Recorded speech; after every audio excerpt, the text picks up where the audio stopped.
when it comes to suffering depression and living in the one apartment that is giving you constant suicidal impulses is that when I, to start off with, when I committed suicide or attempted suicide in this apartment, I haven't even been here a week. I wasn't here for a whole week before I did this. And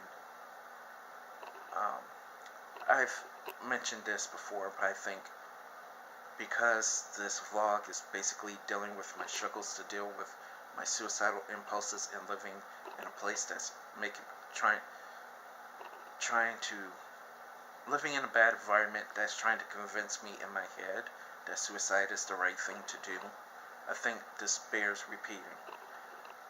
Okay, so I tried to kill myself here back in January of 2011, and I haven't even been here a week. I think it was around the second or third day. I overdosed on pills, and when I overdosed, I was filming it, so I was using a camera to film myself overdosing so that I could upload it on YouTube, because I felt like this is what people want to see. I get nothing but hatred from people. No friendships, no acquaintances, I don't get a hello, I don't get a handshake, a hug. I don't even remember what a hug felt like. It's been years. I don't get none of that. So I felt like if I film it, this could be a great thing. This could be YouTube's best video to see me, so I filmed it, and then I did upload it because I didn't get sick right away. I did get sick quickly, just not like immediately.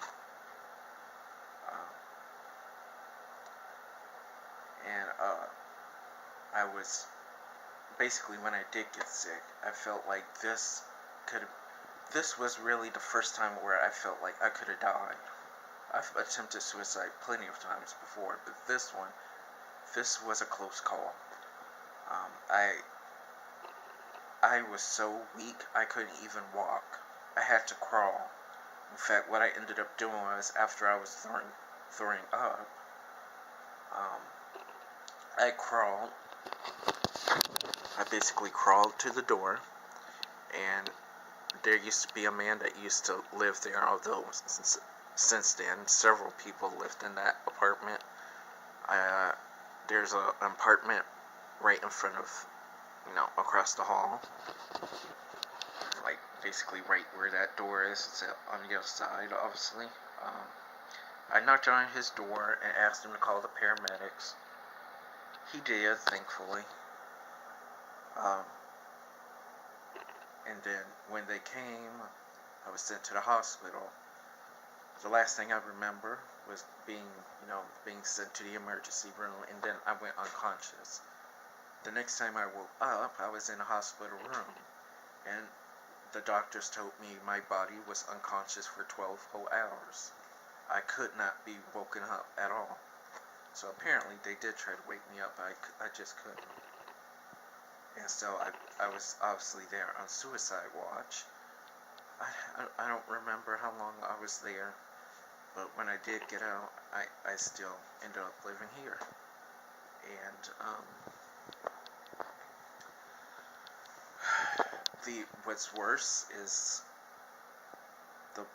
the very spot where I attempted suicide. I still sleep there. I don't even sleep in my bedroom. Like I said, this place is not a livable place. I mean, in my bedroom, if I'm not hearing the person that gives me a lot of issues, slamming on shit, screaming, she mostly screams to herself, because she's the only one that lives up there. She is screaming at herself, cussing herself out. So I can't even go to sleep in peace in that bedroom, because I'm going to hear her very loudly and clearly. Not to mention, it's also one of the coldest rooms in there. Like, usually I don't get heat in that room. Occasionally, maybe, but I don't sleep in there because it's too cold, and I can't do it. But anyway, I, so I don't sleep there. I sleep on the floor all the time. Occasionally I sleep on a sofa, but I still, to this day, sleep in the very spot where I attempted suicide.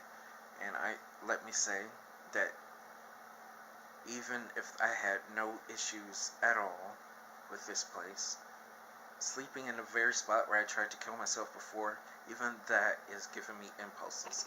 Telling me, kill yourself, kill yourself, kill yourself. Get these thoughts in my head. Telling me that's the right thing to do. I'm very scared because I can't be here anymore. I'm getting a huge urge to hurt myself right now, which is why I'm doing this right now. I need these suicidal feelings out of my fucking head. And if I continue to hold that in, I'm going to relapse in a bad way.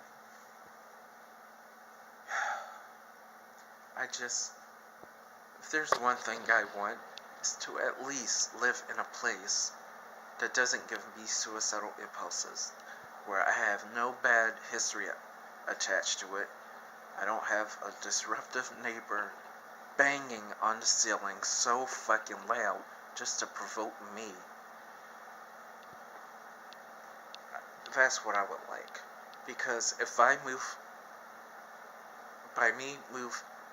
moving out of here, that's like 50% of my stress alone just gone.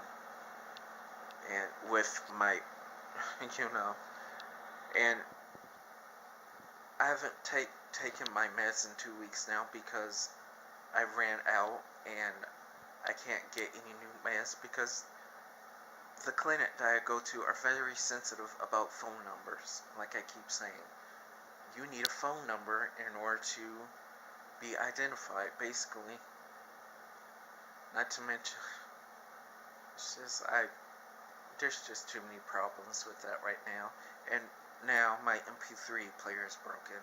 Music was my positive coping skill to deal with it, and now I don't even have that. So now I'm struggling even worse because two major things that were helping me cope with depression I no longer have.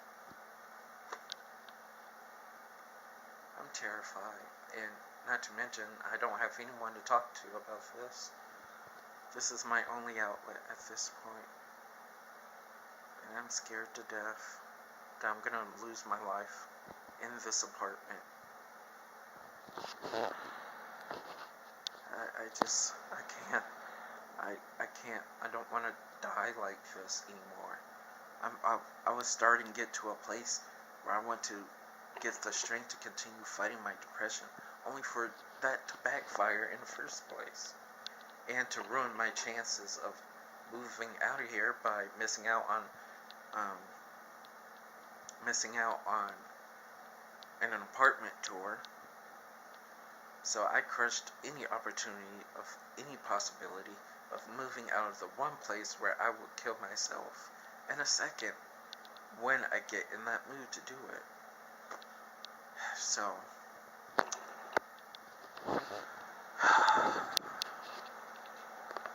looks like I'm going to be talking to the suicide hotline again today.